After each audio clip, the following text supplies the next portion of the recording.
I'm quite sad that nobody is talking about the Apple TV series Foundation.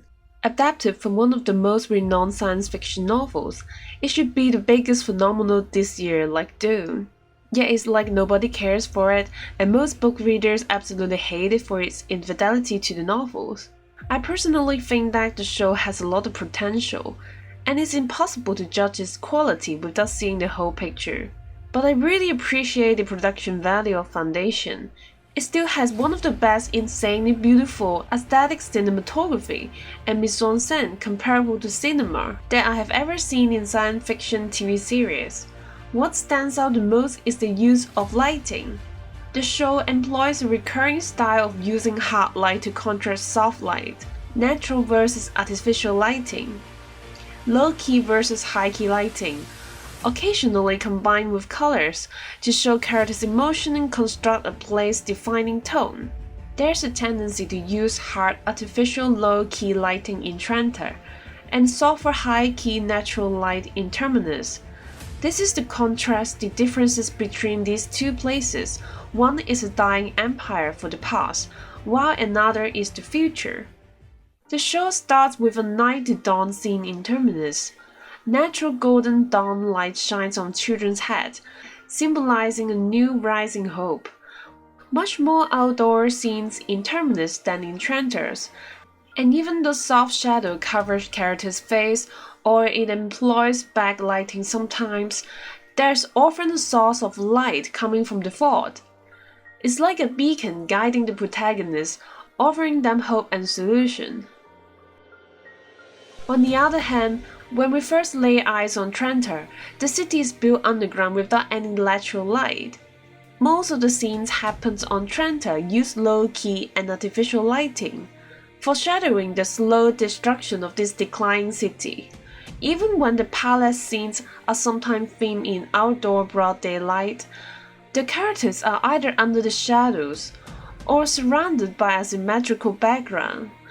It feels like they are constantly trapped. Hard side lighting is often used on characters in Trantor. The first Hari Seldon scene features the old man in the library of Trantor, who is dying along with the city. He and the background are shrouded by a dark shadow, with hard side orange ambience lighting on his face, showing his uncertainty towards the future. Other characters from Trantor, such as the three Cleon and Damirisol and Gaal Dornick, are also filmed in a similar manner. The red-orange ambience on characters' face can be interpreted as danger and fear. When the terrorists decide to bomb Trantor, both the passengers and their faces are also shaded by red. The show shifts its lighting style occasionally to adapt with the protagonist's arc. The first shot of Gaal Dornick starts with the typical side lighting, contrasting with the natural scenery of her home planet. She is consumed by darkness, reflecting her tough situation of being dragged into a dangerous unknown fate, rather than go on a pleasant trip as a promising mathematician. When she lands on Trantor, she is taunted by danger, the color red. After she learns the truth of why she is invited, she pays a visit with the priest, once guardian from her abandoned religion. The light of fire flickering on her face, showing her fear, similar to how the flowing water reflecting light when she records her memory of removing the prayer stones. The asymmetrical lighting of the courtroom scene also reveals her conflicted mind, when the fate of humanity literally rests in her hands. I have seen a couple theories concerning Hari Seldon. If they are true, the lighting style also explains the story.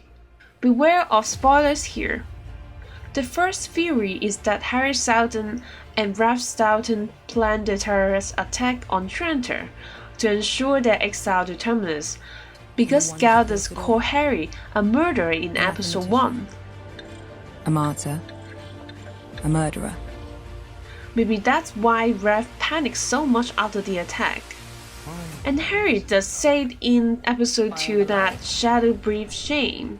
Shame grows in darkness. You've nothing to be ashamed about. If this theory is true, perhaps we could interpret the shadow as a reflection of murder. The second theory is that Hari has planned his own death to avoid the Foundation having any psychohistorian. In novels, Foundation isn't allowed to have a psychohistorian because it will affect the prediction outcome if the subject knows too much. This is a very possible theory given the logic in the novels to back it up. If that's true, he probably starts to notice the problem of its existence Harry, in this exact moment. I was Dr. Seldon when we began this journey. That's why Harry's shadow covers his face, implying his intent of murder, while Gaal doesn't have such a harsh shadow in comparison.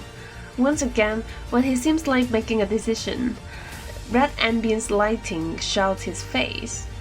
Another protagonist with arc is Brother Dusk.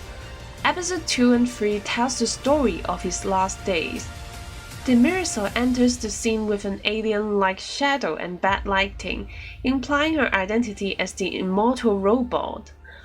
Although the scene uses a rare natural dust lighting in Trantor, the characters are still shrouded by shadow, and the natural lighting doesn't represent hope, but rather symbolize the end of life.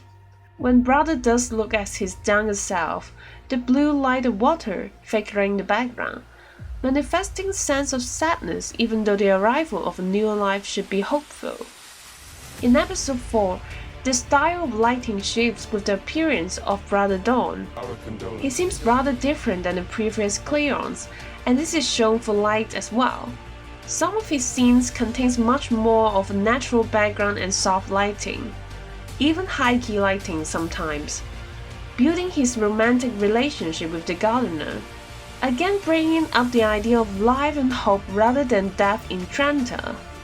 Even though there are also darker scenes in Terminus, I can tell that the show is trying to avoid indoor scenes and prefer outdoor scenes. Every time Salvor Hardin is indoor, she is suppressed by her senior and doesn't know how to deal with the dangerous situation. She always tries to find the answers outdoor, towards the nature and towards the fort. When there's light, there's love. And there is hope. And I also hope that the story of this show can blossom into greatness, reveal all its potential and match with its beautiful lighting. I may continue discussing the adaptation if it turns out to be good, so stay tuned for more videos. Goodbye!